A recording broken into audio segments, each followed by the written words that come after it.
ball. We saw it early with the first batter to attack the strike zone, leading the team right now with 137 strikeouts. So sending a message to get the strikeouts early and often and setting the tone for the Bandits. Little ground right ball. back Actually, it's a line drive right off the glove. Valentine tries to play it. So it's an infield hit. You can cancel the post-game show, and hopefully Lexi's going to be okay. She is holding her arm. Oh, you hate to see it. I thought it hit the glove mostly, but it did get some of the arm. Yeah, that came right back at her. Stung her for sure, and she tried to get the ball into her glove and make an attempt to throw to first, but she hesitated, and it looks like it's not going to be a good sign right now. She's being attended to. You can make the argument she's their best overall player, not just the pitcher, but also in the outfield playing defense and hitting. So I know it's a fun environment. You'd like for her to have her pitch an inning or two, but you really need her in June and July for the playoffs. And if she's trying to play through an injury, now usually a play like that, it's more of a bruise versus a sprain or a strain. Depends. You never know. If it hits the head, it's obviously bad, but she looks okay for now. But they're not going to be risky with it. They're going to take her off. And that will do it for Lexi. Yes.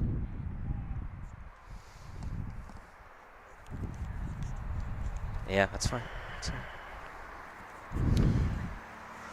So we'll take a 60-second break. She will get as many warm-up pitches as she wants. Lexi Valentine out, the new pitcher coming in. You're watching SBS, the broadcasting network for everyone. Just go to soccer.com. Transition. Right there. Sorry, I wasn't sure. I didn't get the first two batters. That's all right. That's all right. We got 7:20. And I don't think any of the parents want to see that again.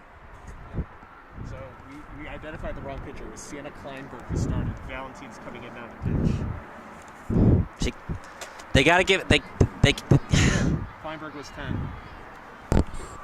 Valentine's coming in. Well, That's fine. the one he I can even show you the photo he sent me. Okay. God damn it. You can't send me the lineup 3 hours before. Yes, that's what he sent me, Valentine pitching. Okay. That's not on me. Yeah. Son of a bitch. It was Kleinberg, so Sienna Kleinberg was So he changed the lineup at the last second. Yeah. Thank you. Let's go. Transition. So it was a late change. Valentine was the scheduled starter, but actually Kleinberg started. She is hurt. Valentine in. So yeah, Valentine's now pitching. Kleinberg was the one who was injured to start the game. Only faced the first two batters to start. Yeah, I think she'll be all right. You know, now some of these players are going to be playing D1 softball someday, so that line drive to the pitcher, that's a base hit to left, so runners at first and second now. And that's the good thing about a hit and run. It forces the shortstop to cheat a little bit to the second base bag, and what could have been a 6-3 putout or a 6-4 putout becomes a base hit.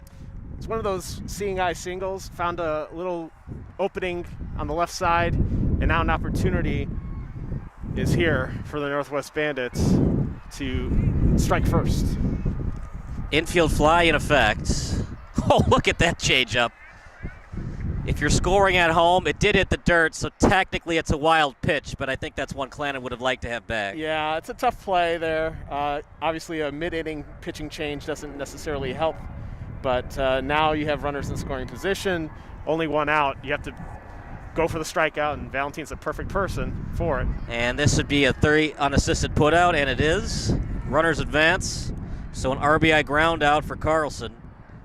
And the Cougars are still in some bit of trouble here with a runner at third and 2 out. A little bit of damage, but in this early going, you want to sacrifice the out for the run. Yeah, you could have put her on first base there, but I think it's way too early in the game to do that. Swung on a miss for a strike. Maybe in a playoff game, single elimination style, you might have walked the cleanup hitter with 1 out, but in a special game like this, it's kind of a friendly almost. Yeah. No need to be very Sparky Anderson with the the managing tendencies. 1-1 the count now. It's kind of helpful here. You don't want to have too many runners on base. Dylan Holtberg is one of the sluggers on this Northwest Bandits team. Close pitch. It's not a major league strike zone, by the way. It's a softball on each side of the plate. In some softball tournaments, you'll consider that a strike, but in a game like this, they kind of want more of a tin cup strike zone. That was right there, and it's a strike, and that will do it. That was actually strike 3. So we go to the bottom of the first. It's 1-0 in favor of the Bandits here on SBS.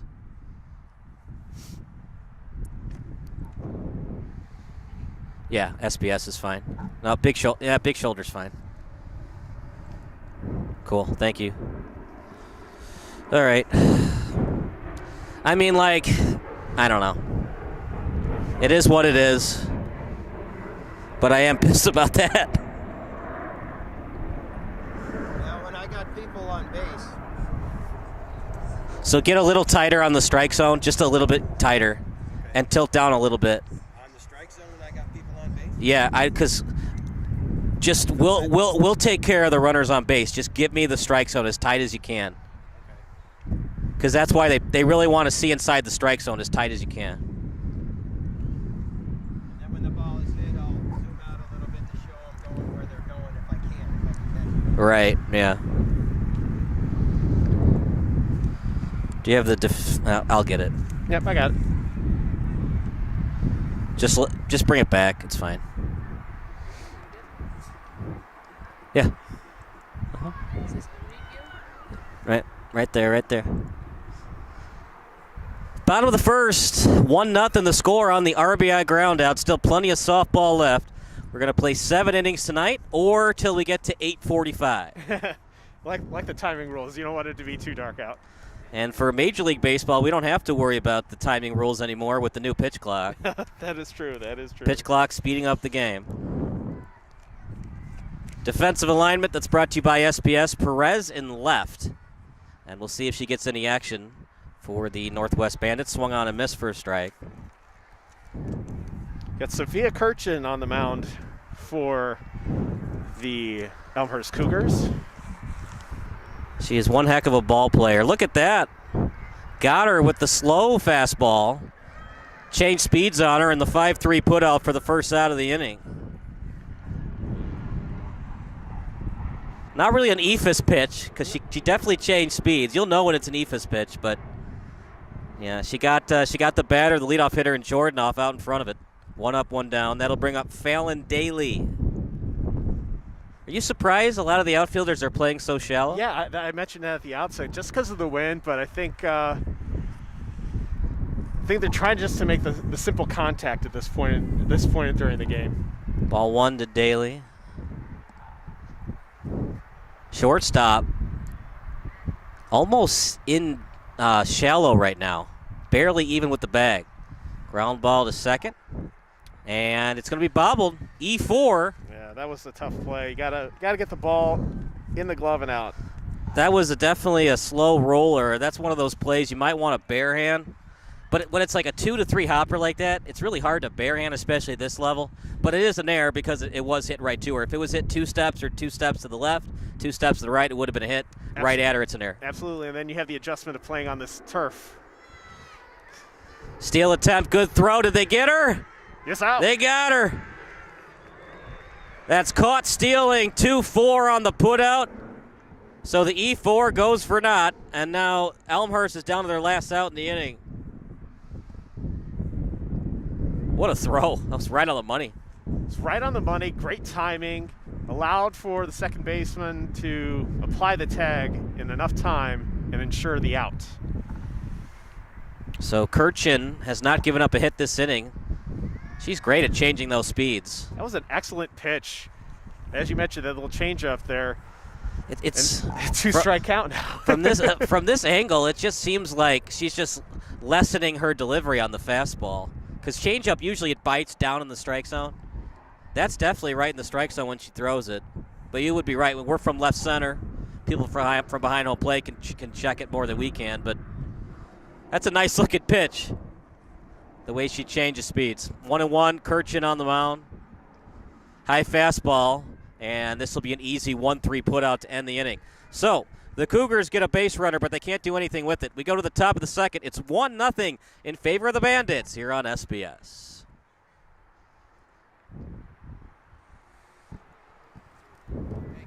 Give me a second. Check out the monitor every once in a while. Okay. Just because. We can. I mean, I can do the play-by-play off the monitor. You want me to do that? It's up to you. I think it's. They tell the professionals. I'm not telling you what to do. I've done it off the monitor before, so I'll get used to it. They tell them look at the monitor. Make sure you're getting out quick enough so I can. Obviously, if you don't, I'll just. But yeah. I mean, you don't have to stare at it, but you know. But get me tight so I can go off it. It'll be pitcher, catcher, and batter for the most part until the ball's hit. Okay. You ready? Let's go. Back to the action. Top of the second. RBI ground out. We hope that Kleinberg's going to be okay. That was a nasty line drive right at her arm. She got a piece of it with the glove, so a little bit of the inertia off the glove to the arm helped lessen the blow, so to speak. But other than that, yeah, she only lasted 2 batters because of the injury. Yeah, that was tough. It's kind of, especially with, we're not quite yet in the summertime here, and with the wind, it's going to sting a lot more than it would, say, if it were in the 70s or 80s as opposed to like the mid-50s that it is now. It's going to be a lot of defensive changes, by the way. So if you're wondering why I'm changing, who's at short, who's at third and whatnot, it is by design, not by accident, as they want all the players to play different positions tonight. Fouled away as we're getting towards the bottom of the order now for the Northwest Bandits. What are you doing? Okay. 0-1 the count. Mia Perez at the dish. Missed badly.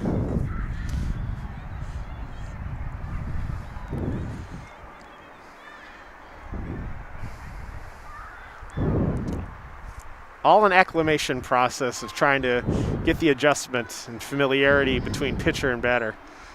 High for ball 2. That was a strike. Called it a little bit high. Umpire missed that one. All right. If you have to change the bat angle, it's usually a ball. And that's right there for strike 3. Boy. So Northwest has the lead partner, but they're having trouble getting the ball in play. That's now their 3rd strikeout of the day thus far. All it takes is 1. That's what they got right now. We want to add to it, but it's going to be tough with Valentine on the mound. That is not a foul tip. That is a pass ball if anybody was on base. But luckily for the catcher, nobody on base. 0-1 the count. Shortstop also playing shallow. And third base, 2 steps in front of the bag. Swung on and missed, strike 2. Kirchen just a little late on that one. And that's what the timing, that's the good thing that Valentine does, is switching up the timing, switching up the opportunity here. Now ahead in the count, she has the opportunity to throw whatever she wants.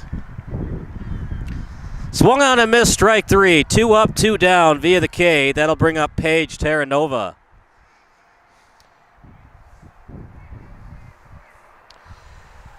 Valentine just adding to the strikeout total that she has amassed so far throughout the season. 3 already today, and that wasn't even close to being on contact with that swing. Or did they say that she checked it up? She checked it up. Okay, 1-0. I thought she went around, but umpire said she didn't. That's a strike. It was a late call, but it was right down the middle, and strike 1 indeed is the call.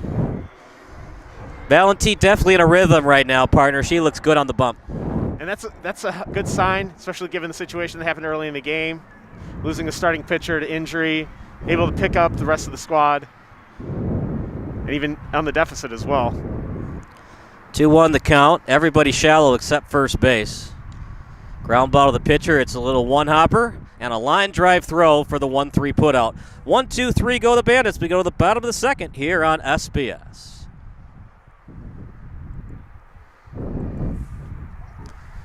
Having fun, or are you kind of bored? Okay. I got a jacket for you. Oh, here it is. Okay. And then there my, do you, okay.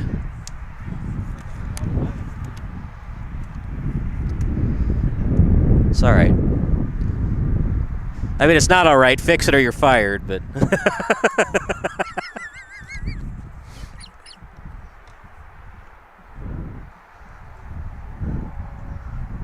Can you imagine if ESPN ran out of money and they would Troy Aikman would also have to TD the game as well as do color? Do you think he could do it?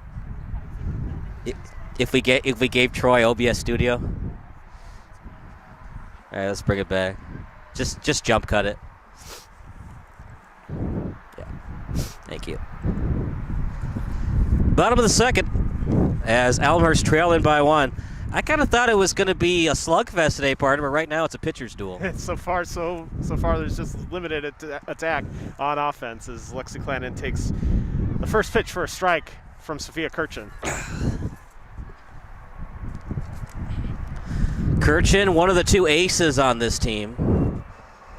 Woo! That was close to an Ephus pitch. That was real close, but gotta chase that one. I'd hate to be in the box and want to chase that pitch. It's like she's so great at it. She goes with that Jenny Fitch really fast delivery, and then the little And there it is, right there for strike 2. Oh, strike 3. Oh, strike 3, yeah. Elmhurst has done a little bit better making contact with the ball. That was their first strikeout of the day. That'll bring up Lexi Valentine, trying to help out her own cause. Avery O'Connor. It'll be Avery O'Connor here to Valentine on deck. Oh, I'm sorry. You're right. Because of the caught stealing Yes. on my book. Caught stealing 2-4. And then it was 1-3 on Clannon.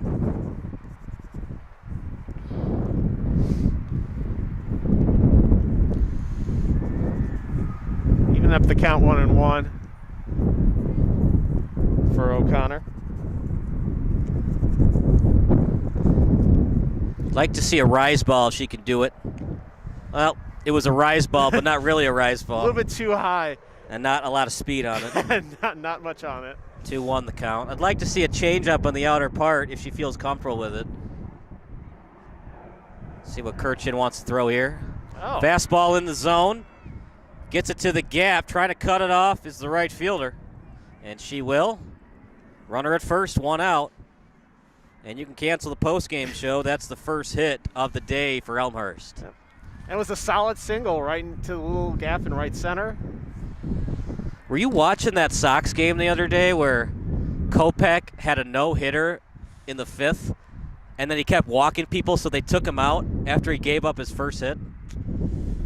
Got to be tough. Got to be tough for the pitcher to do that. Like, very rarely will you see in the game of baseball or softball where the pitcher only gives up 1 hit, but only lasts 4 2/3.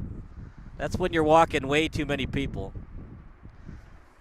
Do you remember that Edwin Jackson no-hitter where he walked 7 batters? And threw over 140 pitches, yeah.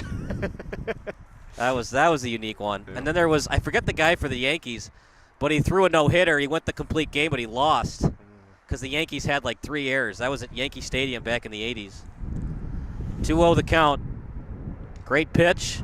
Right to third. They look to second. It's close. And they got her. Not the most fundamentally sound play there. You'd like your second baseman to get that, not the shortstop. So it's 5-6 on the putout and 2 dead with a runner at first. Yeah, you got to be communicating out there. Shortstop and second baseman got to communicate on who's going to get that ball. But the most important thing is they get the second out and they get the lead runner. And that's dangerous, too, because that's the runner's bag. A little slap hit.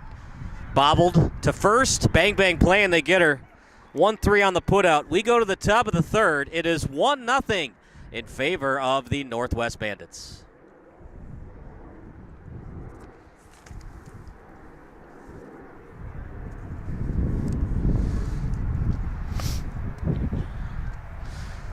Good. Let me check the chat real quick.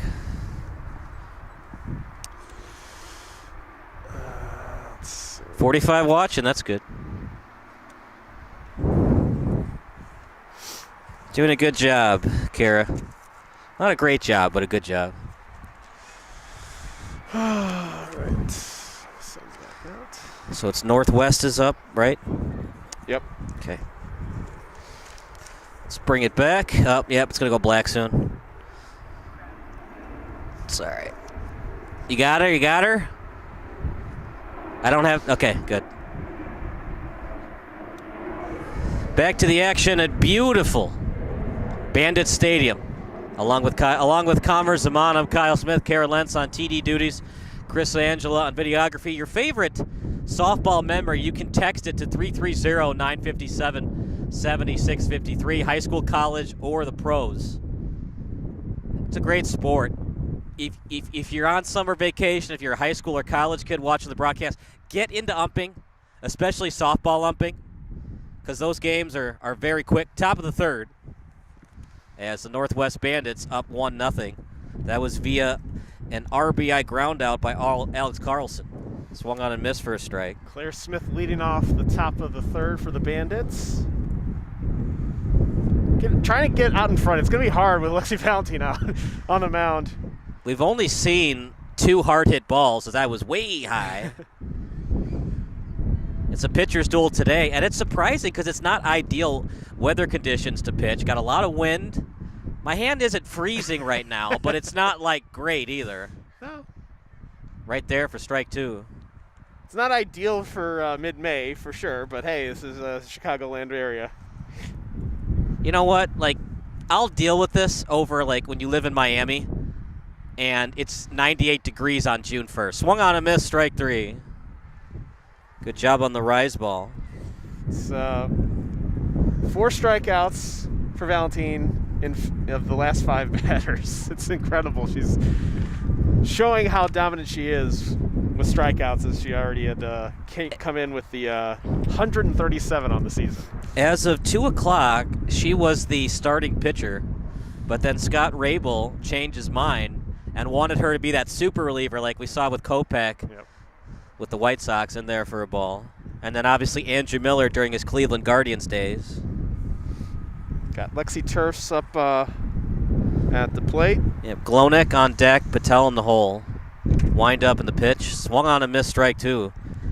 Is it time to consider bunting? We now have got the 11-hitter and 12-hitter coming up. It's still a little bit early, and it's still a tight game. I would say maybe towards the 5th inning you might want to consider that. Swung on a missed strike 3. You might want to wait until Valentine's out of the game. Yeah, She's dominating. She's not going to pitch that many innings because it's a non-playoff environment. It's not a tournament. This should probably be her last inning, but yeah, she is on fire today. Swung on a miss, strike 1. Here we go again. Rinse, lather, repeat. Rinse, lather, repeat. Peyton Glonek is doing the same. Trying to make contact, but not successful at it. Missed, ball 1.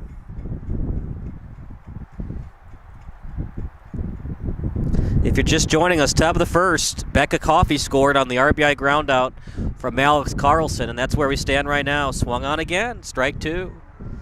It's dominating pitching performance so far. She's keeping this game a one-score game. Swung on a miss, strike 3, and that will do it. She strikes out the side. We go to the bottom of the third. Can Elmhurst scrape by a run? We'll find out. You're watching SBS, a broadcasting network for everyone.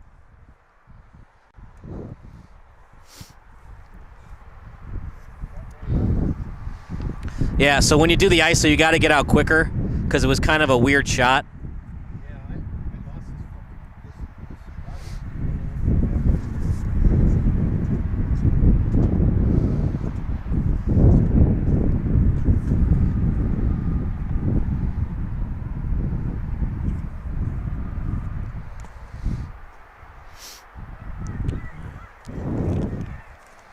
All right, so what do we got?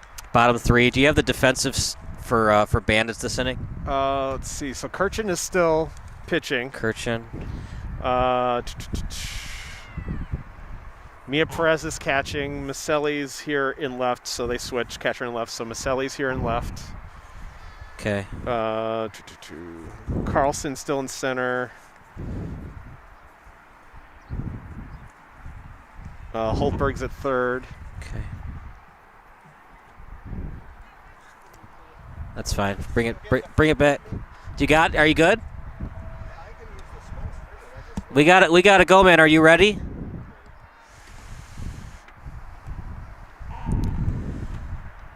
So Emma Macmillan leading off for the Elmhurst Cougars, down 1-0. I'm surprised. Like I said, I know it's hard to hit the ball, but it's also hard to pitch the ball in conditions like this. Woo-hoo-hoo. Good luck hitting that. Yeah. I'm not going to use the exact analogy to Shingo Takatsu because he actually threw an eephus pitch, Yep. but it's kind of like an eephus. It's so unnatural. You expect that Jenny Fitch rise ball, and then just the little dinky pitch that Rowan Gartner threw in Rookie of the Year. And it's a tough adjustment to the eyes too. You're looking for one pitch and expecting another. Ground ball to short. It's bobbled, and that'll be an E6 and a leadoff base runner for the Cougars. Just took the eyes off the ball, and cost the leadoff runner to reach base. So you can consider a hit and run in here as we're getting towards the end of the batting order, but at the same time, no leadoffs. So it is harder to advance runners on the hit and run versus baseball. Little foul ball back to the backstop. Riley Rabel at the plate now with the chance to tie the game. The runner on with nobody out. They tried stealing, but Clannon, Perez and the other people they used behind the plate, they got her at second base. They're going to try it again. Another good throw. It's close, but the one hopper allows the base runner to steal in McMillan. And now runner in scoring position with nobody out. Great job timing by Emma Macmillan. She came in leading the team in stolen bases with 38. Probably the best person to have on the base paths in this situation with a one-run game. Little line drive past the third baseman, played by Maselli. They send her, does the third base coach, and Scott Rabel, he knows his softball. He sends her home, and we're tied at 1. Hard hit ball hit into a perfect spot, and you have the best base runner on your team. Perfect formula to tie this game up. 1-1 the score. Kendall Canoose now at the plate. Takes a hack at a ball low. I think they're getting into the mood of trying to take the lead here, take the advantage of the opportunity that's been given with the leadoff error, stolen base, and then a hard hit to left. Yeah, errors, they're going to kill you. As that's right down the middle for a strike. Scoggin on deck, and then we'll go back to the top of the order. That's the difference in this ball game. It would be 1-0 if not for the errors. That's 2 errors right now for Northwest. That's the little things, right, in softball. These teams are pretty evenly matched, but when you don't make plays on defense, that swung on a miss for strike 3. But when you don't make plays on defense, it does allow the opposition extra outs, which means extra opportunity to score runs. Georgia Scoggin now stepping up to the plate. There's a huge gap right now in left center. I'm pretty surprised by that. You can see they're going to play in at third because of the bunt, and there's a slow roller foul. You'd like to see Holtberg get to that ball a little bit quicker because if it hits a rock or something, comes back into play, that's a fair ball. Exactly. You have someone on this team here who loves to bunt in Scoggin. So that's why you want to play a little bit in, get Holtberg to play a little bit further in. She does like to pull the ball because, like I said, I'm kind of surprised by the left center gap. Swung on a miss for another strike. She's down in the hole 0-2. One of those choking up scenarios. You'd love to at least get the runner to third base in Rabel. Try to get it to first or second base. Fly ball. That will not get the job done. Kirchen calls for it, uses 2 hands and catches it. F1 on the out. And now they have the runner in scoring position with 2 dead. Huge opportunity there, gone for naught, and now it's up to Alexis Jordanoff to get the lead for the Cougars. She grounded out to third in her lone plate appearance. As it's high for a ball.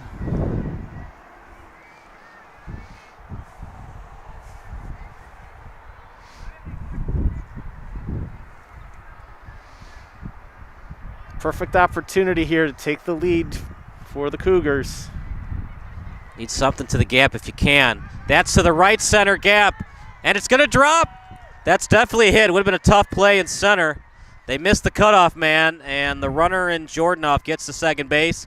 So if you're scoring at home, that's a single and then advances on the throw. It's an RBI for Rabel, and Kirchin, she is human after all. Human after all, now just going to get a chance to talk it over, and looks like we are going to have a pitching change. Kirchin's going to come out of the game, and we're going to have a new pitcher here. So Kirchin goes to the bench. For the Bandits, and looks like Becca Coffey is going to come in and try and finish off this third inning. We'll stick with the action. Coffey in, as it's 2-1 in favor of the Elmhurst Cougars, their first lead of the day. It's been a strong inning. You know, we mentioned with the errors can capitalize. That's what happened. You had the leadoff batter reach base on an error, take second on a steal. You have the hits parade keep going on, and it's been promising here for the Cougars. And that's kind of the difference between 12U, 14U, 16U softball. 14U, would that ball been caught? Probably. 16U, most likely. 18U, absolutely. So it is still a hit, but as we progress in age level with these players, if she touched it, which she technically did, it did hit off the glove and then the shin, it would have been considered an error. At this level, it's a base hit. That was a nice piece of hitting, though, where everybody was thinking left center gap, and then she went to the opposite gap with the piece of hitting. Valen Daly will try to get the job done. Not the pitch that she can drive over her head for strike one. It's a big opportunity here for Coffey to get out of the damage, get out of the inning with just a one-run deficit, and hope to get back into the fourth inning and either tie the game or take the lead. Little number to short, bad throw. First baseman can't get off the bag. We're going to score to hit, and she'll advance to third on the air. So it's an infield hit, an E3, and the run scores, unearned run, and that makes it 3-1 in favor of the Cougars. Tough play, but you got to make a strong throw to first. And I think the wind might have played in. Right, yeah. Maybe a play you might want to eat, considering Coffey's one of your better pitchers as well. But that's the other thing about younger level softball. You will see for runners at first and third, they try to do that steal second and then go home play, as that's high for a ball. Maybe that was in her back pocket, thinking, well, if I eat it here, runners at first and third, then we get second and third off the steal, then we're still kind of in a pickle. So if I try to get the out, we're out of the inning. First baseman, I think, should have gotten off the bag quicker to catch it, so that's why I said E3 and there for a ball. But you're the official score. So for that play, I said infield single E3. What say you? I kind of agree with it. It was going to be a bang play at first. The first baseman just got to have a chance to make a play on the ball, and then it allowed the runner to get to third because of there's a strike there. It's tough. The first baseman's really, like you mentioned, got to get off the bag to make the play. First base open, 3-0 the count now.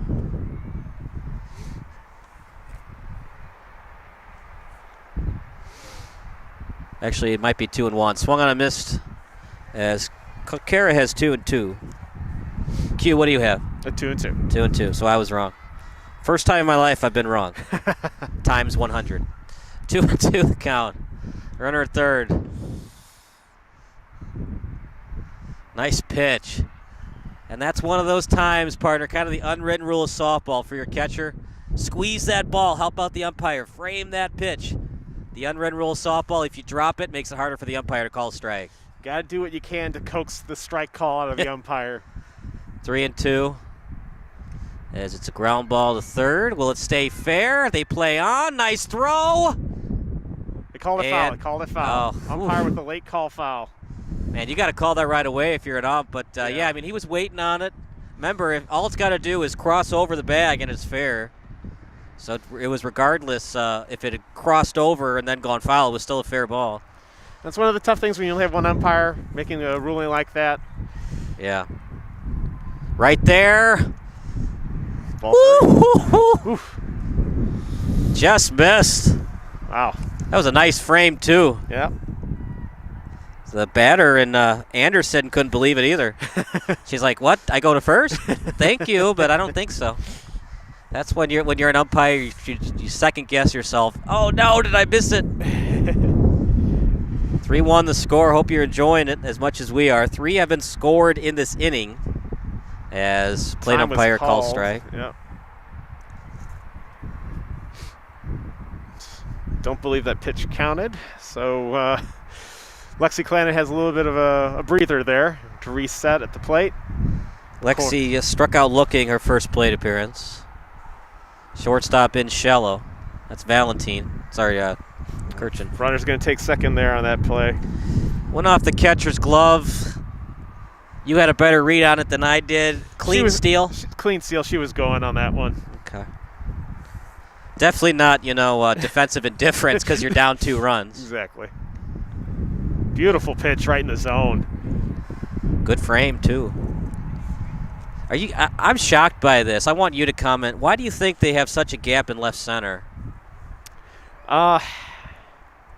We haven't seen a lot of elevation towards, as that ball rolls down, we haven't seen a lot of elevation pulled. I think the only hits that we've seen high in the air went to right center. We had a line drive that was more of a pull shot. We haven't seen anything elevated high to the left center gap. So I think that's why we've seen this there.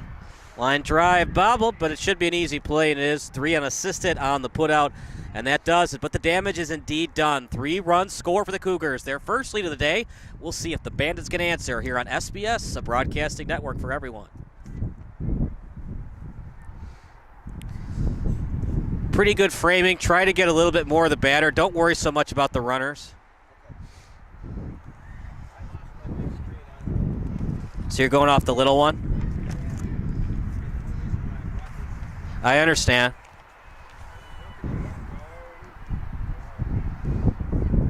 Just blame the wife. She must have touched it. She had the magic touch. Valentine's still going to pitch here in the 4th. Keeping the hot hand going. Yeah, I'm surprised by that. Well, softball is one of those interesting games because you're not extending with the tendon, you're going underneath.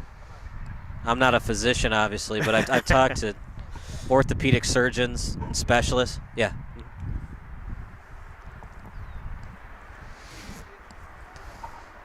It's been a fun one. Top of the 4th, it'll be Patel and then the top of the order. As Alexi Valentine will get one more inning of work at least on the evening. She's been dominating so far since she's come into the ball game. Struck out the side in the 3rd inning. She has struck out 6 batters in the game so far this evening. Text line still open. Your favorite softball or even baseball memory to 330-957-7653.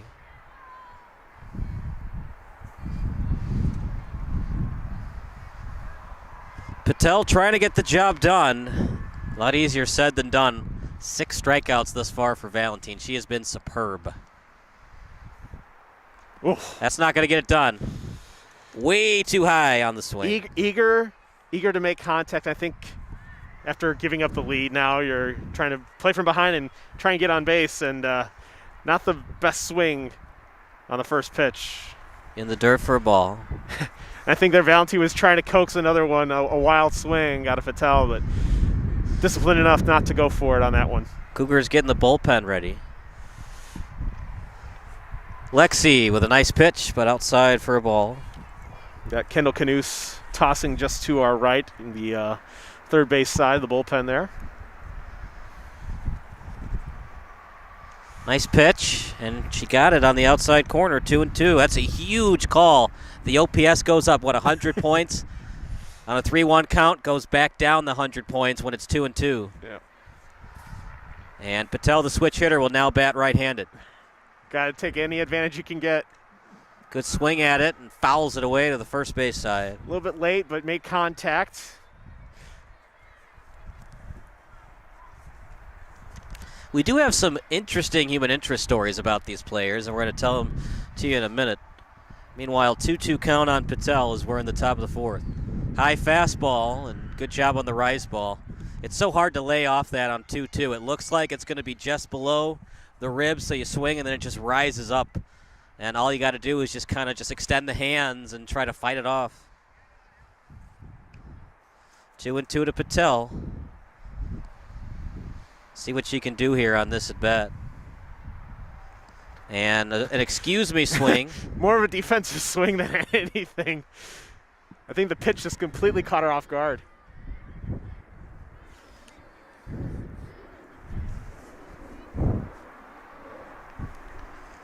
Pitch coming up, Patel at the plate. And she lays off for ball 3. Disciplined at bat. Went down early. Now's come back. Full count. Chris White. Ground ball, first base side, fouled away. Contact is there. It's a little bit late. It's just adjusting to the timing of the pitch. She was early on the first few swings. Now she's catching up little by little. It's good at bat. Probably the best at bat we've seen of the day. Patel off the glove. Dangerous lumber. And with the dangerous aluminum, she gets on first base via the hit. And that one might have been a repeat of what happened earlier in the game with Kleinberg. Comebacker right to the pitcher. Look, I get it. We want to have aluminum because we want kids to get more hits, but this is the problem with it. If that's a wooden bat, it's probably a little shallow line drive that the pitcher catches. The aluminum, more velocity, more exit velo off the ball, and that's the problem with aluminum bats. Valentine's going to stay in. Umpire's talking to her and wants her to test out the arm, make sure everything's good, giving the opportunity to the pitcher just to test it out, see how it goes, make sure you're completely okay with resuming play. Just because you bat last does not mean that you're batting last because you're struggling at the plate. There are interesting circumstances. People forget this. But when Burley threw his perfect game, Jason Bartlett went to the All-Star game that year, and he was the 9-hole hitter. As that's in there for a ball. Imagine Burley, he's tired, he's going for the perfect game, and he's got to go up against a 300 hitter for out number 27. 1 on, 1 out. Actually, 1 on, nobody out. Interesting decision by Valentine. She could have gotten the lead runner, and I'll let you call it. I thought it was a little... I think you take the sure out. You don't want to risk it. We saw that earlier on the other side when the Bandits were playing defensively, and they had a little bit of miscommunication getting the lead runner. And I think with a 2-run cushion, that kind of gives you a little bit of leeway to go for that batter. Good piece of hitting that time by Coffey, but it's fouled away. She has an infield hit, and she has the only run of the game. Carlson, well, the only run for Northwest, and Alex Carlson with the only RBI for Northwest. The Northwest Bandits, they're from the Pingree Grove, Hampshire area. Not pronounced Hampshire. They get angry when you say that.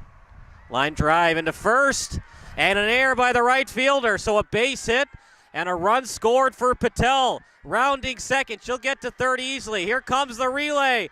The potential Little League home run, and it is. And the Northwest Bandits tie the game. Seeing eye single, and we mentioned at the onset, playing on this surface can cause a little bit of trouble because you might not be used to playing on a full field of turf. The bounces play differently. You have to approach it differently, and we saw it there. The right field just missed the bounce, and it rolled all the way to the wall. It's so different playing on grass. And like I said, these fields, these Little League fields, these Park District fields, those little fields at an elementary school, they don't always maintain the grass well, as that's a little ground ball to short, easily played. Throw is right on the money to first for the 6-3 putout. But you're so used to playing in the outfield in the grass, bad divots, you trip on a divot, a little hole, like that little dirt. And now you have clean turf where you get different bounces than grass. Right fielder not used to that, and an error, and we're back to a tie score. Great pitch, but missed for ball 1. Alex Carlson at the plate. Opportunity here just to capitalize on a great inning so far. Little three-hopper to third, and that's bobbled. Ill-advised throw, and she did make a turn to second. And so Carlson had to hurry back to the first base bag. That's an infield hit at the 12U level. Even at the 14U level, probably a hit. As we get to high school softball, maybe an error, but for 12U, we'll say an infield hit. Rabel had an opportunity there. I think she just struggled to get the ball out of the glove. Shows bunt, and it'll be a throw to second on the steal attempt. It's a good one, and Carlson in there with the stolen bag.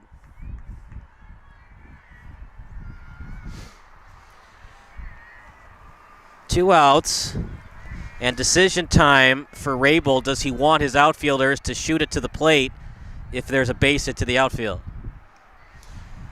High for a ball. Got to be careful here with Holtberg at the plate. Only plate appearance, she struck out looking. I'm sorry, we're Carlson still. Still one of their stronger hitters on the Right, team yeah. at 450 coming in. Yeah. A little bit late and foul, but made good contact. Got to be ready. Got to wonder if the comeback that came off of Valentine might have played, psychologically in effect. Yeah, I mean, it was a nice hit to right field, but it was a one-hopper, so it was a clean error. There would have been runners at the corners. To first base, is it fair? Foul. It is All not. fouled. That's one of those things, as you learn as you get older as a travel softball player, field it as if it were fair and step on the bag emphatically. It's not foul. It's fair. It's been fair the whole time. Usually the umpire won't buy it, but you never know. You got to do what you can to convince. That's a foul ball there. You know. Got a little bit of a tip. I always think of, what was it, Game 6 of the 2004 ALCS where A-Rod slapped at the ball. Remember that? The purse? You mean the purse? Where he slapped Yeah. at the purse? Who was on the mound? I think it was Tomlin for the Red Sox. Little slap hit over to right field and Foul. just out of play. Final reminder for the text line, your favorite softball memory, 330-957-7653. The lights are on here in Rosemont. About to take full effect. Still a little tiny bit of sunlight peeking through. Ground ball, first base side, fielded cleanly, and that does it for the inning. But the damage is done. A Little League home run from Becca Coffey, and we go to the bottom of the fourth. We're all tied at 3 here on SBS.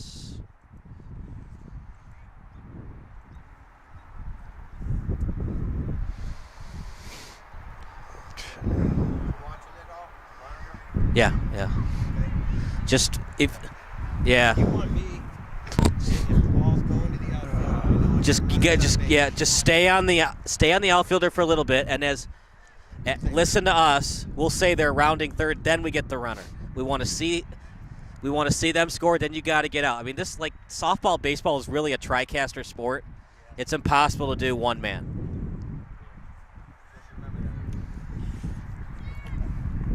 Yeah, and then just give me ISOs, quick ISO, then get out. I want to see and then tilt down on the strike zone can. Just cut it. It's fine. Coffee's still pitching. Okay, thank you. Bottom of the fourth. What a game it's been. Couple of errors, and it's cost both teams dearly. But you got to shake it off and find a way to get the lead back if you're the Cougars. Got Avery O'Connor to lead off against Rebecca Coffey, still on the mound for the Bandits. Avery O'Connor, she had a base hit and then was thrown out at second on a fielder's choice. Little fly ball, and it goes off the netting. 0-2. Coffey is a left-handed pitcher. No, she's righty. I'm sorry. She was looking like a lefty for a second. 0-2.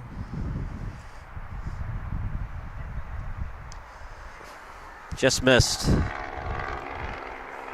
Good idea on 0-2. Try to raise the ladder, but O'Connor was not fooled. Got to coax the batter to try and go out of the zone, get out of the comfort zone and try and get that strike. 1-2 the count. As it's a fly ball. Pop fly over to first base. Just out of the reach of Patel there at first base.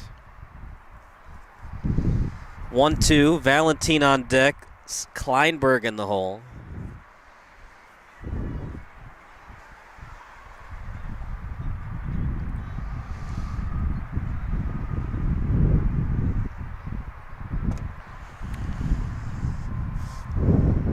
Ground ball to third, and it's fouled away past the bag.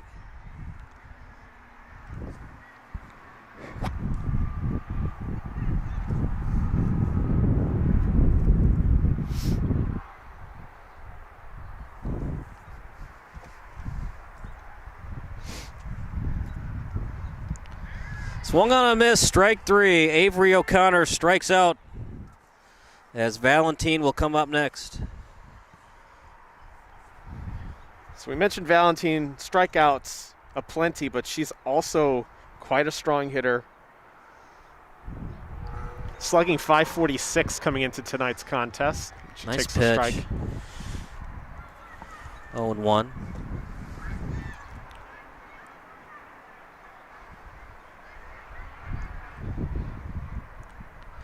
Getting a little bit chilly.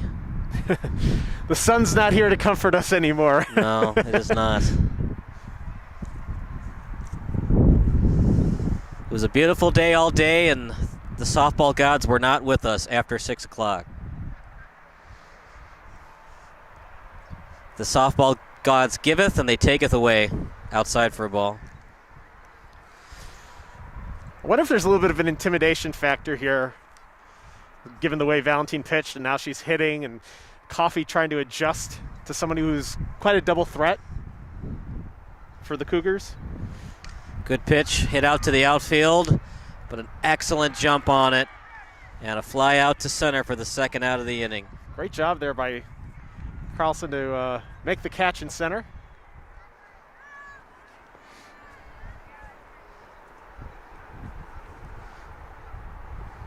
And was she in center at the last inning?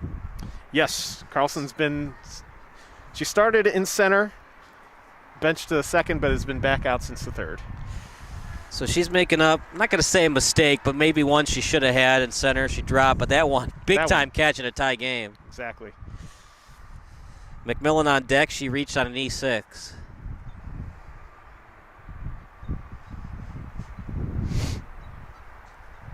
Good pitch, but missed for ball two.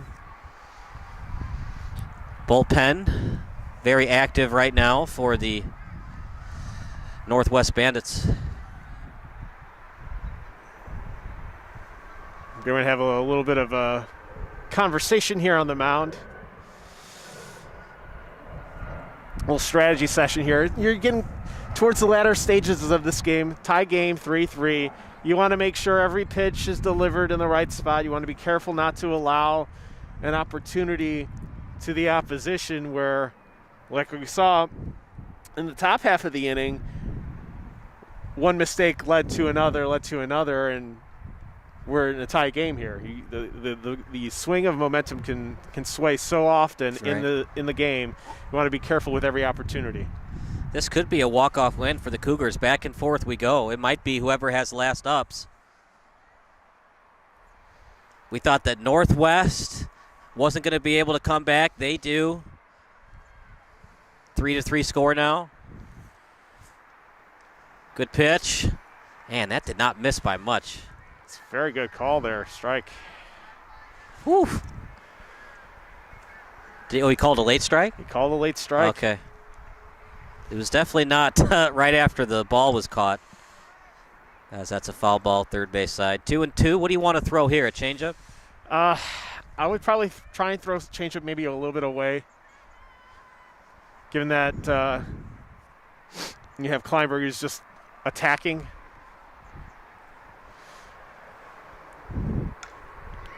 Fastball outside corner, and she slaps it over to left field for a 2-out base hit. So the Cougars starting to get it going with the bats. They were a little quiet to start off the game, and then after the double by Rabel, we're starting to get in a little bit of rhythm here if you're a Cougars fan. Emma McMillan at the plate. Go ahead run at first base with 2 out. Some information on the Cougars. We talked a lot about Lexi Valentine. She has 9 triples on the year. She loves to cook. She loves her pasta. Yeah, we heard that earlier with the pasta. Riley Rabel, so far the player of the game for the Elmhurst Cougars. She goes by the nickname Bill. That's in there. It's in the dirt for ball. Now we got to ask Scott Rabel, the head coach, obviously her dad. Mm-hmm. Is that named after Buffalo Bill or Wild Bill or Bill, like she's got a lot of dollar bills in her pocket? Maybe she's expecting a lot of dollar bills. like she's already a stockbroker at the age of 12. Yeah. Runner at first and 2 out for the Elmhurst Cougars. Line drive, first base side will stay fair. It will not.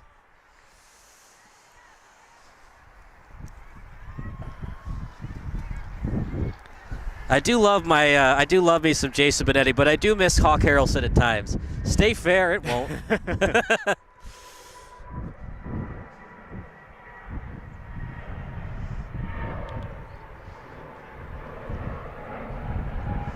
Runner at first, 2 outs. Cougars trying to get the lead back. Little slow-moving ground ball to shortstop. Fakes to second, throws to first. And they just got her. Bang, bang play at first. We'll look at that after the game on replay. But for now, the umpire says out, and that's all that matters. We go to the top of the 5th. It's a tie score here at the ballpark in Rosemont on SBS. Let me check out the live stream. Cool.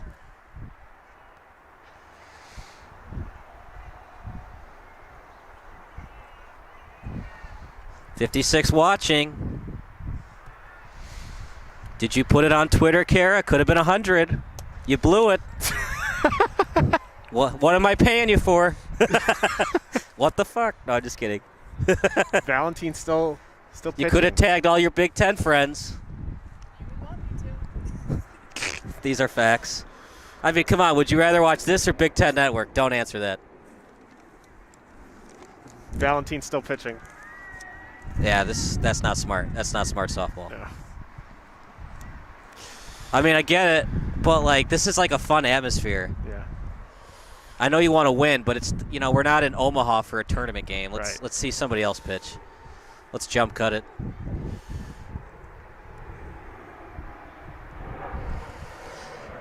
Top of the 5th. If you're wondering where tonight's game is, it's right in Rosemont. So if you're in the area, if you're in Des Plaines or Park Ridge, just drive over. It's an easy drive, free parking.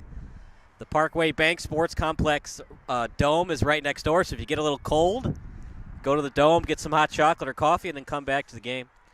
Dome. Way too high.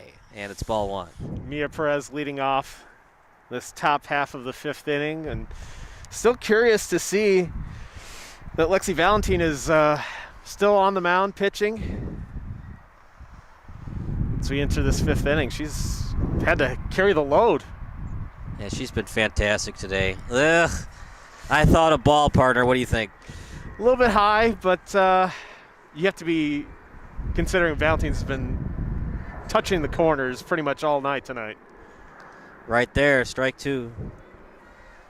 You have to sometimes as an umpire, you have to give the benefit of the doubt if the pitcher's hitting the right spot. Just consistency. Yeah. If you've called that in the 1st inning, you got to call it in the 7th inning. Pitch from Valentine, good frame, but missed for ball. These catchers are really good.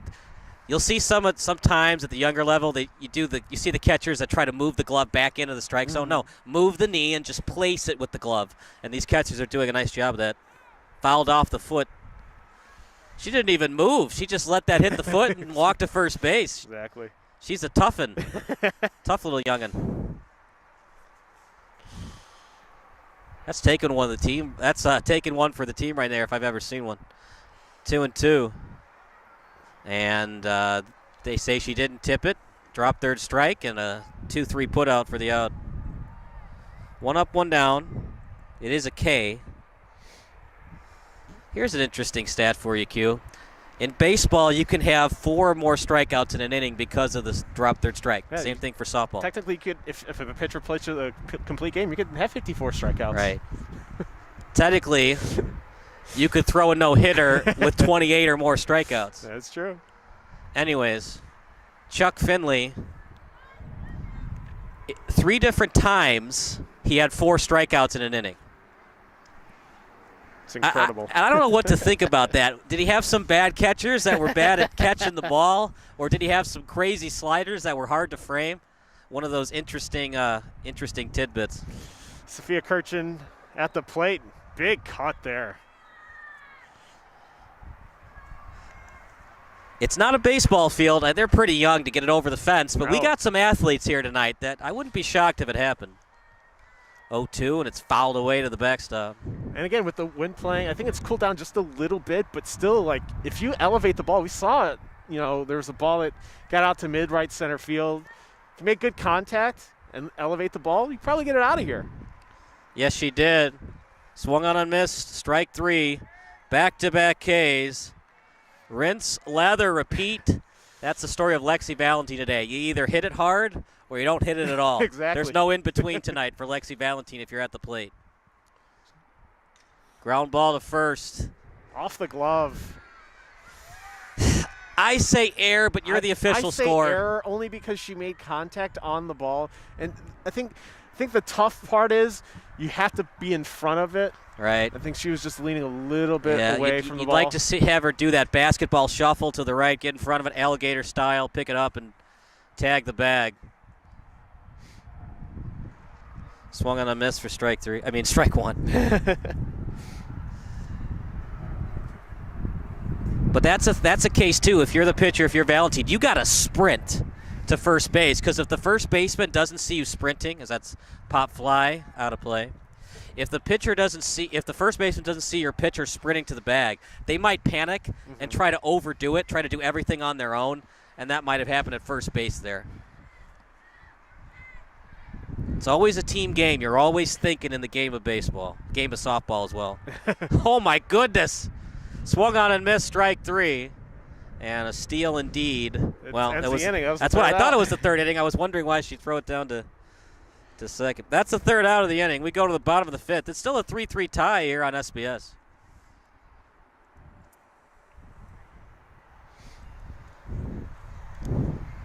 You warm?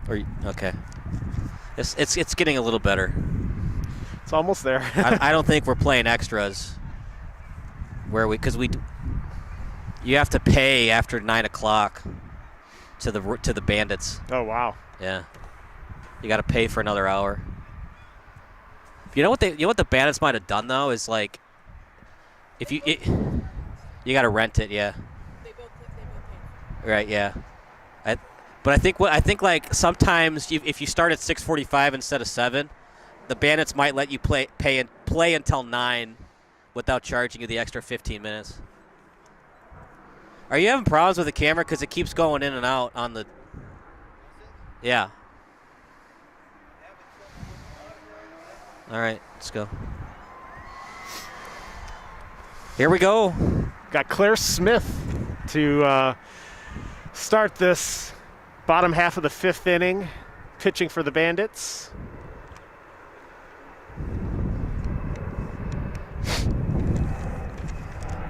Smith, one of the interesting things, especially when you're a young person, learning different languages.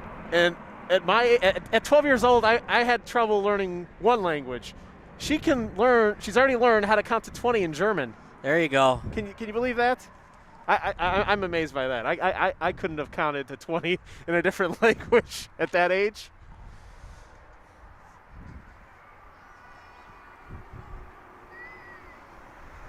So who's up for the Elmhurst Cougars? That'd be Riley Rabel. Riley Rabel leading off the bottom of the 5th inning in a tie ball game.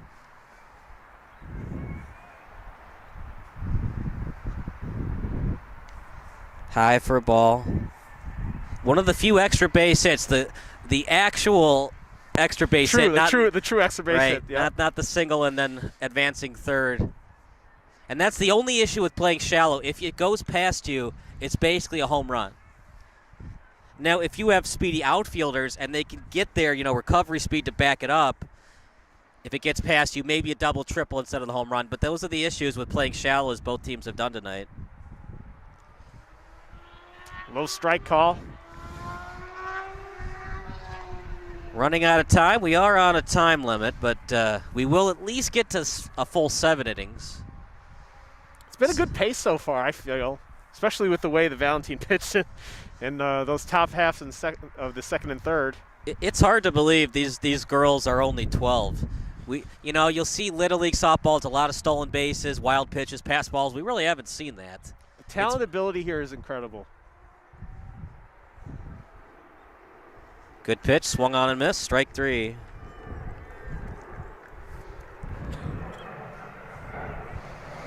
Good outing for Claire Smith as she comes in relief. Kanauzi now at the plate.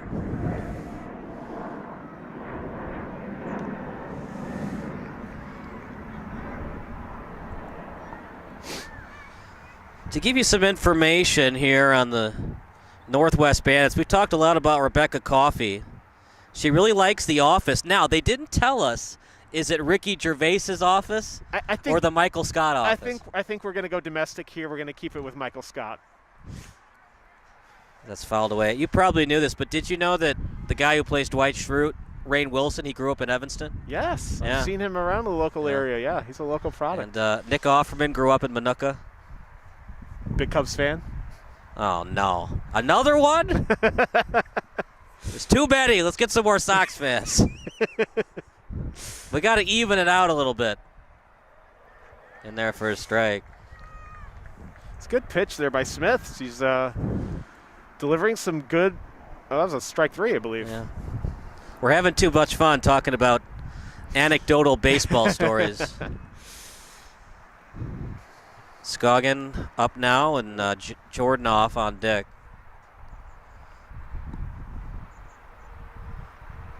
In there for a ball. That's one if you're the catcher with nobody on especially. You'd like for her to switch that glove, try to get that chest protector out to, push at the ball.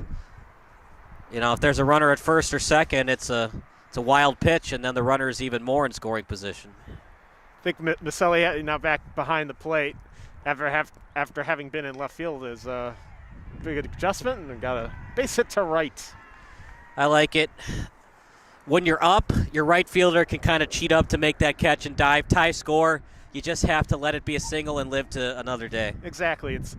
Even though it's a tie game, you have 2 outs. You don't have to really create an opportunity for the other team to take advantage of, make a single into a double or a double into a triple. Yeah, there's just too much risk, not a lot of reward for diving for the third out. She also got a late break on it. Nice pitch. Alexis Jordan off at the plate. There's a quick throw to first, but we're getting close. The opportunities are dwindling. Bottom 5. You only have a couple more innings left. You have to make the most out of those chances.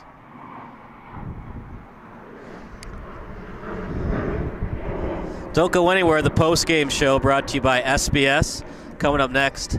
Stolen base attempt. Did she catch it and get the tag down? She did. Close play, but she was under control when she made the tag. And after the 2-out base hit, it goes for naught. Top of the 6th. It's 3-3 here on Sports Broadcast Solutions. Kyle, you say the cameras come down every now and then? Yeah, it is. Somebody's calling you excessively. Oh, it's your alarm?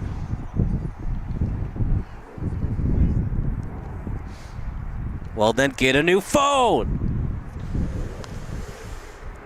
You're killing me. We got monitor problems and alarms going off. You're killing me, Smalls. How can I have some more or nothing? You're killing me, Smalls. First, you take the gram. You put the chocolate on the gram. Then you take the mallow. When the mallow's flavored.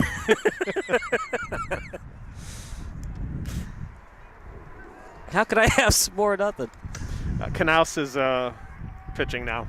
Oh, yeah.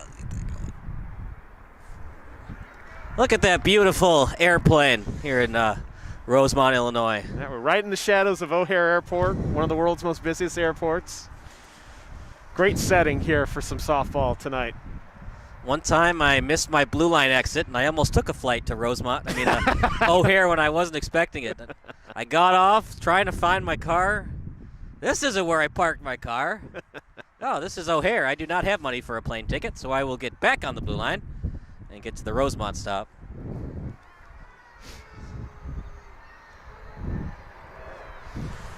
A little bit of a delay here as the coachers had to get out there. Lexi Turfs will lead off for the Bandits as Kendall Canoose is now pitching for the Cougars. Line drive over the head. Lead off batter on, and the Northwest Bandits in business. First pitch, see the ball, hit the ball. Attack the new pitcher. Lexi Valentine's out of the game. Attack the new pitcher. I like that strategy. You would almost think it's an automatic bunting situation, but we'll see what the coaching staff for the Bandits want to do. He went after it. It was an offering on the bunt. It is a stolen base, and the runner in scoring position with nobody out. It's the opportunities we're talking about. How are you going to attack, especially after Lexi Valentine's now out of the game? Now, the first baseman's pretty deep. It's not outside the realm of possibility to push that bunt to the first base side. Offered at it. It's in fair territory. No choice but to go to first. As Glonek gets the job done. 2-3 on the sacrifice bunt. And now that's going to bring the infield in, you would think, for the Elmhurst Cougars. You have to bring the infield in. Tied ball game. Top six. But that's some great strategy there. If you want to get overcomplicated with it, you could put Patel on first to have a force out. That's what they're probably going to talk about the mound. Because you would have a force out at second.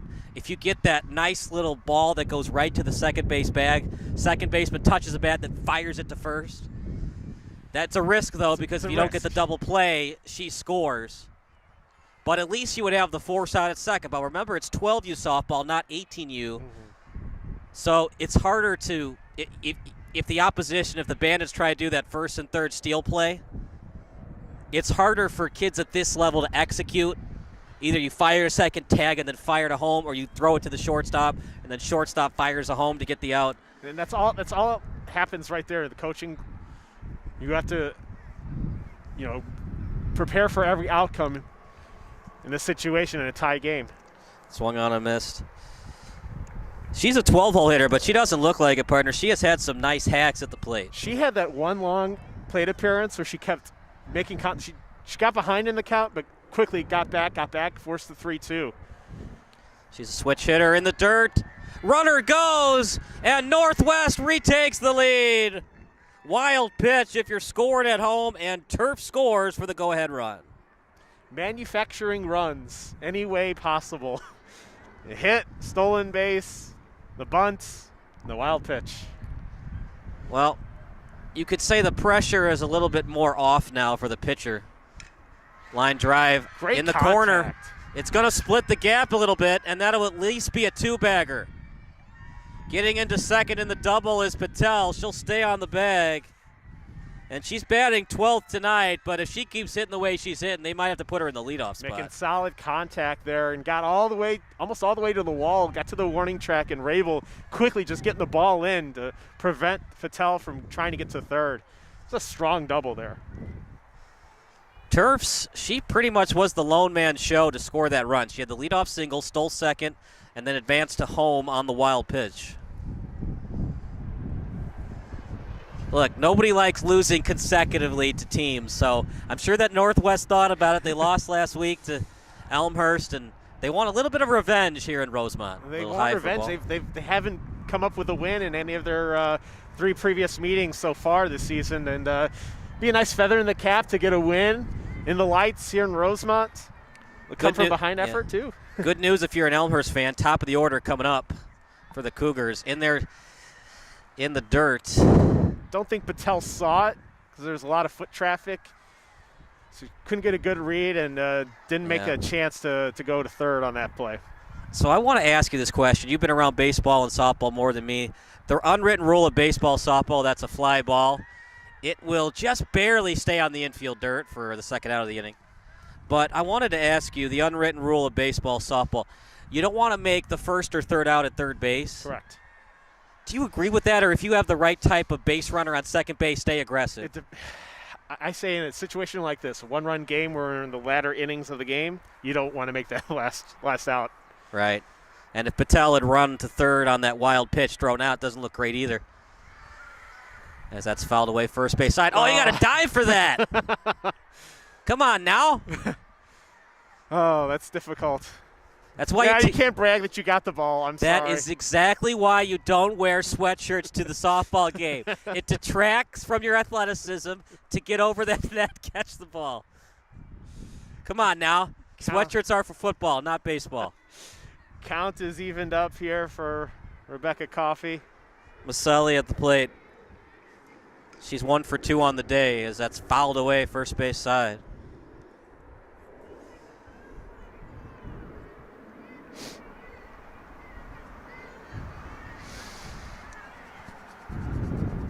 Sorry, Coffey's at the plate. Coffey 2 for 2 tonight. Scored twice.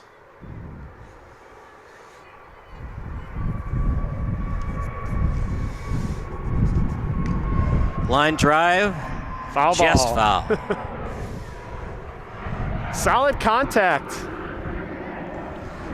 All right, partner, you're the Elmhurst Cougars.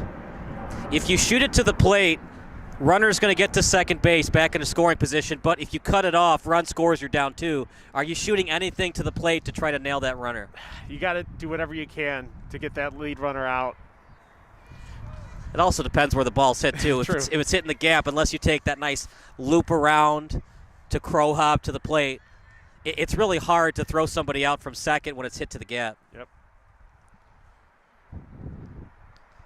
High ball.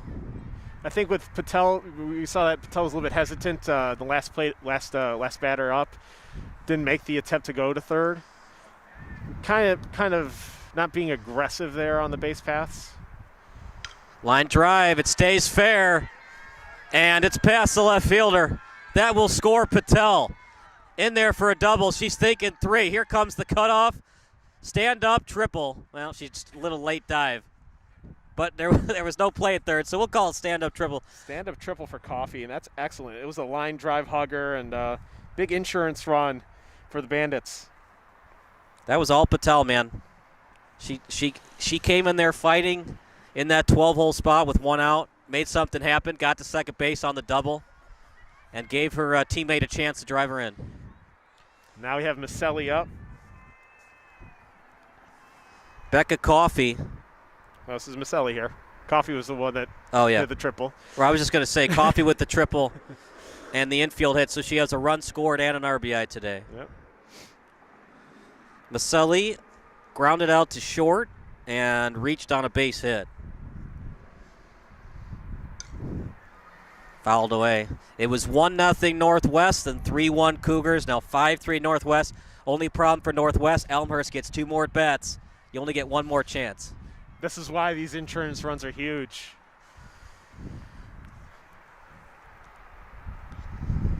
Missed. It's off the glove.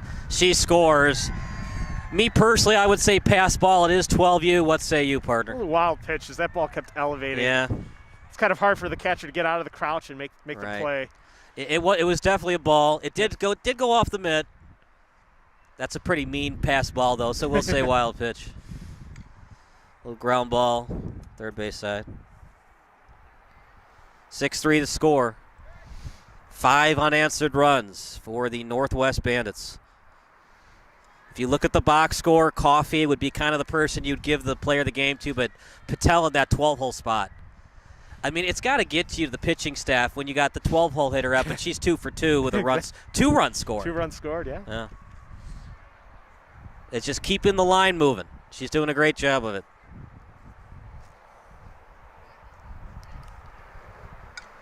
Fouled away to the backstop.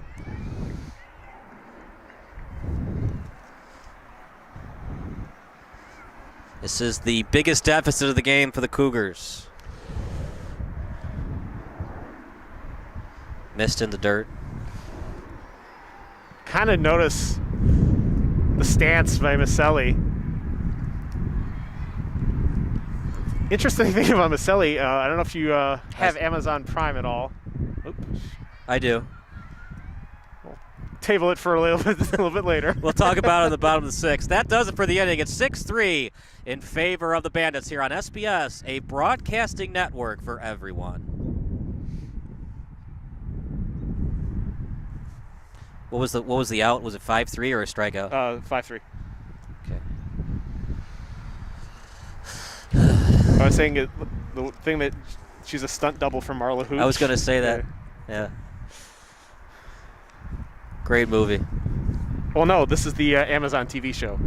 Oh, the actual Marla. So, like, was Marla Hooch an actual player in the? Because I saw a couple episodes of the Amazon Prime show. I don't have it. I was just trying to mention that it was the Amazon Prime show, not right. Yeah. I try to get into. Here's the thing, man. There's just too many streaming services. I agree. Every time I try to get in a new show, coming next on AMC Plus. I didn't even know AMC Plus existed. What is this? Then we get all the HBO Max commercials. Yeah. I'm sick of it. Whenever you're ready. Claire Smith's still pitching. Claire Smith's still on the mound. So we kind of tease it to break. So you were saying that. What were you saying exactly? So Gianna Maselli, Yeah. who was the last player at bat, she's third base right now. For those of you who are familiar with the Amazon Prime series, the adaptation of A League of Their Own movie into a TV show, Yeah. apparently Miss Maselli was a stunt double for for the character Marla Hooch. It's incredible. That is awesome. Very cool stuff. Right down the middle for strike one. We're going to give you some information about Patel as well, because she is just a phenomenal 12-hole hitter. Fouled away, first base side. Jordanoff with good contact there. Daly on deck. She's had a pretty decent day. Hard ground ball to second, that was bobbled. And then her second at bat, she reached via the infield hit. Got to get base runners to get back into this game. The 0-2 just missed. Ball. Cougars have really only had that one strong inning, the third. Right. They haven't had anybody reach second base since then. It's really interesting how we haven't seen any walks all day. You've had to earn your way to first base. Great pick at short. Good throw. Got her. 6-3 on the putout. Excellent job, Reese Davis over there at short. Would have liked to see her get in front of that ball a little bit more, but that was a nice pick nonetheless and a fantastic throw. The right spot, the right time, picking it. Right, yeah. A little bit more shuffling action. Or do a little loop around to get to the ball. Not everybody can do the Derek Jeter style and add a little flair to their throws. Fouled away. Yeah. You ever seen the movie The Other Guys? Yes. Mark Wahlberg, he accidentally shot Jeter. That's why he gets demoted. 0-1 the count as the Elmhurst Cougars trying to get back in this ball game. They did lead early on. It was 3-1, but 5 unanswered runs by the Bandits. Outside for a ball. Fallon Daly at the plate against Claire Smith. Bottom 6. It's getting late, early, right? Right. We used to have 7-inning games for Major League Baseball fouled away during the COVID days. The 7-inning doubleheaders. Here's some information on, and they actually pronounce it Mahi Patel. Mahi Patel, 3 hits in her last 3 games, and you've seen it today. She's a switch hitter and an accomplished musician. Creating a lot of good music off the bat tonight. Thank you, Q. Are you here till Tuesday? Try the veal. I mean, we're not too far away from Zanies and Rosemont, right? It's just beyond the right field wall. Are you the king of dad jokes, or do your friends have better ones? I think you might top me on them. I've got some terrible dad jokes, and Kara has heard one too many of them over the years. 1-2 the count. It's fouled away by Daly. We saw a home run, but it was the Little League home run as an error in right field. It's difficult, man, when you're used to playing the outfield on grass and you got this nice turf field. It's completely different. That's completely turf. Right. Line drive. Good break on the ball, though, and it's caught and right. 2 up, 2 down, as the Cougars are down to their final 4 outs. Excellent job just camping under the ball, waiting for it, and in the right spot to make the out. So Libby Anderson, I believe she has the only walk of the game. She's 0 for 1 with a walk. Clannon on deck.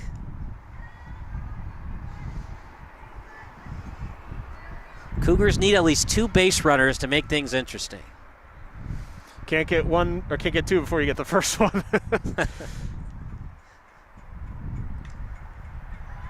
Fouled away.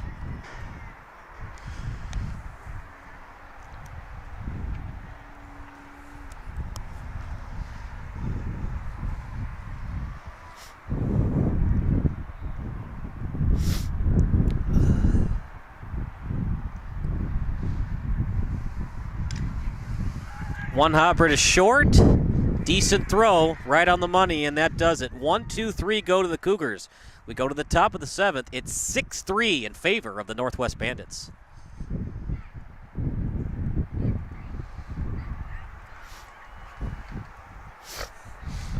See if anybody's complaining. Nope. 53 people watching. Kara, what did you do? It was 56. What the fuck did you do? Exactly. You didn't do anything. You're supposed to tweet out the link. Supposed to do Facebook, Instagram, MySpace, Pinterest.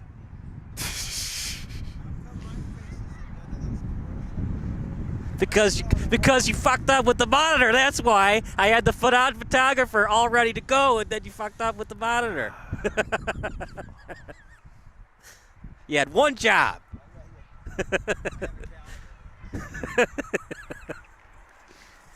You bring it back.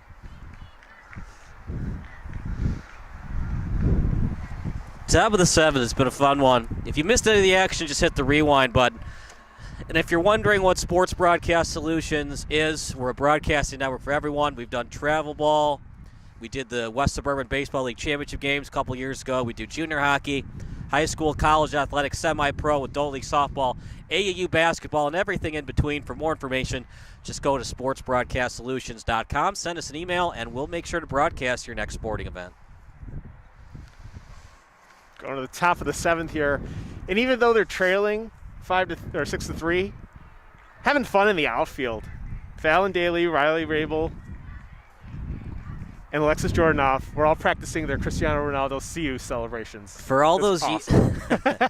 for all those years I umpired, travel ball especially, the most exciting part of any game is the bottom half of the inning. Especially softball, where they have all the different chants in the dugout. It always gets exciting. I think I was umping a game once, and a travel team was up 12-0 or something, and then they lost 15-14. Look, I'm not saying it's going to happen, but it wouldn't be outside the realm of possibility for the Cougars to put up a 4 spot in the bottom of the 7th. Entirely possible. But they need to make sure they don't give up anything here. Carlson with the ground ball. Slow-moving ball to third. Close play at first. They got her. Good throw to get Carlson out. Bang, bang play. That was really close. And again, it's tough when you only have one umpire. There is no tie to the runner. No. If in doubt, she is out. You either beat it or you don't. Yep. Especially with one-man mechanics. Dylan Holtberg at the plate now. Ball. I always wondered where that terminology came from. Tie goes to the runner. And then when I went to an umpire clinic, absolutely not. If in doubt, she's out. You earn that bag. Yep. Swung on a miss for a strike. It's tough doing a game by yourself. Softball, you don't get as many base hits, and it's a smaller field. But, man, when you're doing high school varsity by yourself, oh, boy. Brutal. Swung on a miss. I'd still rather do that than high school varsity basketball. I still have no idea if it's a charge or a block. And I'm like, in the stands doing play-by-play for the games, I have no idea. Imagine like the NBA level. These guys are going, what, 80 miles an hour on the court? Darren Collison, like, was an All-American track star at UCLA, running up the court. He runs at LeBron. LeBron takes the charge. I have no idea what it was. Nice line drive to the outfield. gap. It's going to split the gap. She's got to get it in quick because that happened earlier in the game and it was a home run. It's going to be Elisa two-bagger, and she stays at second, does Holtberg. And the Bandits are in business again. Holtberg a little hesitant rounding the bag at second. And just as she took a couple steps off, the ball was right at her. Had to be careful because Lexi Valenti was ready to apply the tag. Talked a lot about Carlson. She came into tonight tied with the team lead with 2 home runs. Lexi Turf's at the plate now. Or excuse me, Mia Perez. Apologies. You blew it. got a little bit ahead of myself there. You blew it, man. What was that, Ernie? Oh, nothing. See you in class, Miss Vaughn. You blew it! Just one of the greatest movie lines of all time. That's a line drive to the outfield. All right, partner, you're up by 3 runs, but you know it's clearly going to be caught in right field. Would you consider tagging up and trying to force the throw to third, or just try to live another day? Live another day. You have the lead. There's no need to gamble it, and then you put all the momentum in making that third out. Right. Maybe if it was closer to the first base line, maybe you consider tagging. I still would not risk it because then you give the third out, you give a little bit of a positive boost. Right. And then you have the Cougars coming up needing 3 to tie and 4 to win. Just missed. Usually if with that changeup you want it down in the zone. You don't want to hang it like that. Terranova on deck. Kirchin, she struggled tonight. 0 for 2 with 2 Ks. See if she can make the difference here. Outside for a ball. She did well pitching. She did. Coffey and Kirchin, man, that was that 1-2 punch tonight. Yeah. But the bottom of the order has been fantastic for the Bandits. We talked about Patel, but then, Turfs. She did everything. The base hit, stolen base, and then got to home plate on the wild pitch, and that was the go-ahead run. Yes, she did.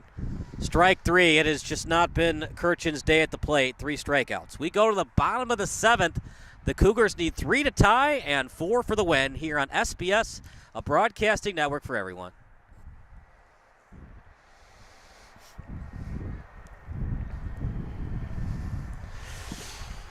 All right, so we got... Okay. So who do we want for post? Either Coffey or Patel. I'm kind of favoring Coffey, but yeah. I mean, you're the field reporter. You can talk. All right, we'll do Patel then. She has 2 runs. Where's your suit? Look, what is this? You got the pants that you got at the dollar store. You got the thrift store sweatshirt. You got the monitor not working. You are just 0 for the house tonight. There you go. Look at those. It's just like the Three Stooges all in one person. You ready? Okay.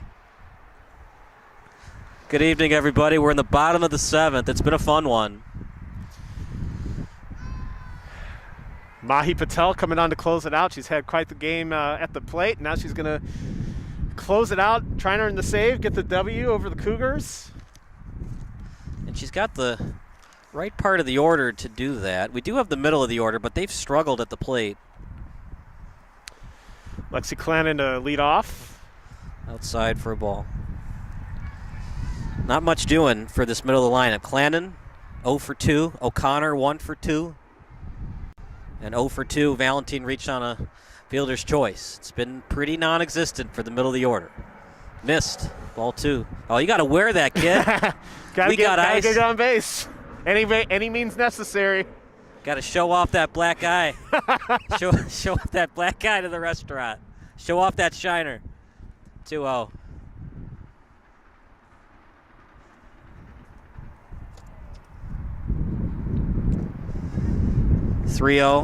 Down 3 runs, probably not a green light here. No. Got to make her throw a strike. Good There frame, and it was there. Wasn't the best pitch. It was on the outer part, but a good frame by the catcher for Northwest. O'Connor on deck. 3-1 count. As it's fouled away. Might have been ball 4. But Good contact.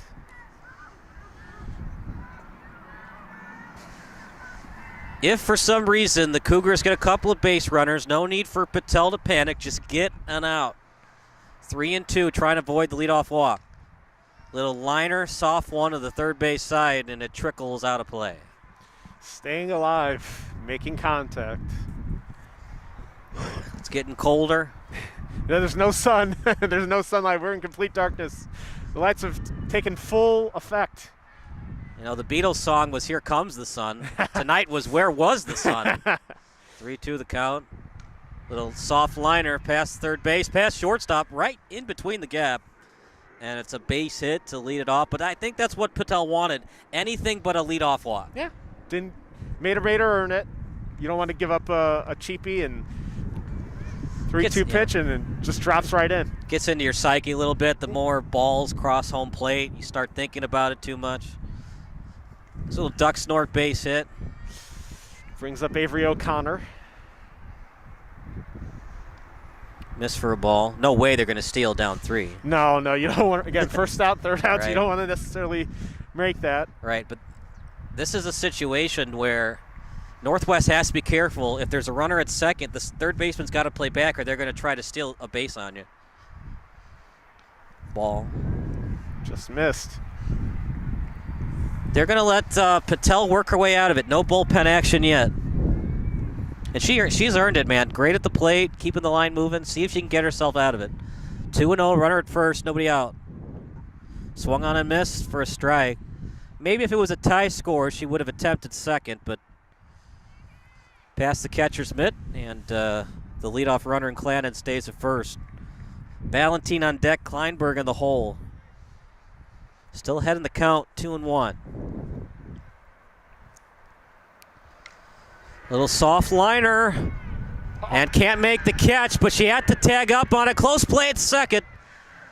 And I like the idea, partner. You're up 3 runs. Yes, you could have gotten the out, but if that's an overthrow, now it starts to become more of the damage. Kept it, didn't get a great job catching that, but the ball dropped right in front, so it didn't allow an opportunity for the runner to try and go to third.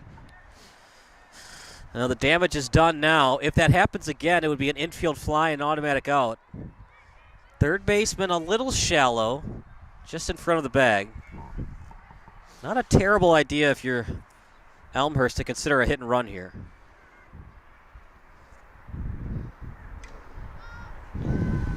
Contact is foul. Tried to first and third her with that swing as the pitch was on the inner part of the plate. 0-1. Normal defense. We're not at the no doubles defense yet.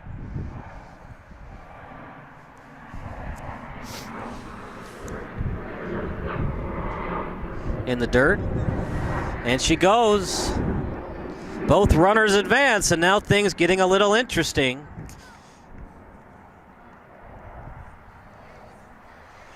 That's a wild pitch if you're scoring at home. First base open, but for the Northwest Bandits, they just want to get an out. Exactly. Get the out first. It is kind of enticing, especially if Patel falls behind in like 3-1, for example. You put her at first, and Valentine, now you have a force at every base, but if it gets to the gap, it's a tie score.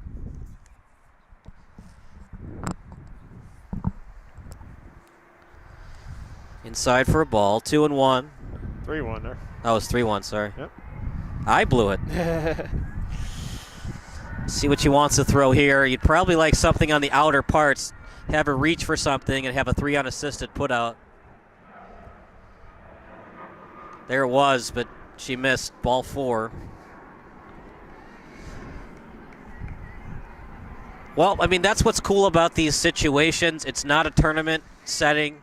It's not it's a regular season game, but it's not like a normal regular season game. It's like a fun thing. Patel's earned it. See if she can fight her way out of it and get the save. They're going to talk to her. Yeah, I got to talk to her. Yeah. It's rough. You load the bases, and now you have the game-winning run stepping to the plate. So you have to be very, very judicious in what pitches you throw. She does. So Patel puts the knee brace on, and we'll see if that helps her with her pitching motion. Force at any base. Third baseman playing a little shallow. Everybody else deep. Try to get the lead out if you can, if you're Northwest. Gets the benefit of the call there, partner. I thought I saw the catcher move her knees. A little bit benefit. OPS goes down. Come on, ump. No, it was close. It was a good frame.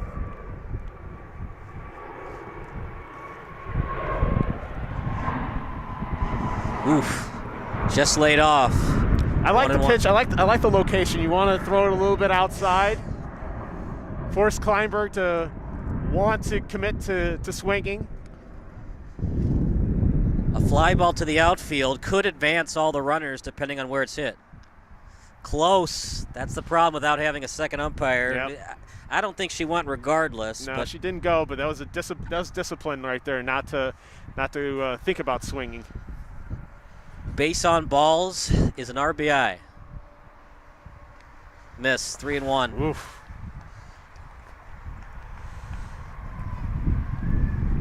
Now you have to really throw something right at the heart of the plate, I think. You can't. Yeah. You have to induce some sort of contact at 3-1 here. Otherwise, you walk in a run, and then. Yeah, the line keeps moving. Yeah. Right there. Good pitch. Close. I don't think the umpire liked that the batter was walking towards first for the walk. That's like a pet peeve of some umpires. Yeah. Stay in the box. Wait for him to call it. 3-2. Ground ball. It's a slow-moving one. Bobbled. Infield hit. That's the one that Patel probably should have had, partner. It was just too much of a tough play for the third baseman to make. That's a little bit of no man's land right in the middle of between the pitcher and the third baseman. And now the Cougars got one of the four that they need. Still nobody out. And Emma Macmillan is now at the plate. And the game-winning run is at first. Swung on a miss for a strike. If McMillan gives up another run here with nobody out, even if you're up by a run with nobody out, you could consider playing infield in. It's weird, though, with nobody out, you'd like to at least get some outs, for a double play chance, but you also want to get that runner at the plate. Little fly ball. It gets over the shortstop's head. Everybody advances one base, and it is now 6-5. Station-to-station baseball or softball here. And now the game-winning runs in scoring position. Base hit, if it's hit to the right part of the ballpark, would win it for the Cougars. Anything over the outfielder's head, including turfs, would end the game. Riley Rabel could be the hero. Oh, you got to wear that kid. Get that hit by a pitch, RBI. Rabel's driven in a run, scored one as well. Her dad's the third base coach. Can she do it for Dad? She already has a double tonight. It's to the outfield. This will score at least one. It's indeed caught. They tag up. Tie score. It's not a tournament, partner. In a tournament, you'll probably see the coaching staff for Northwest do the old appeal play at third base.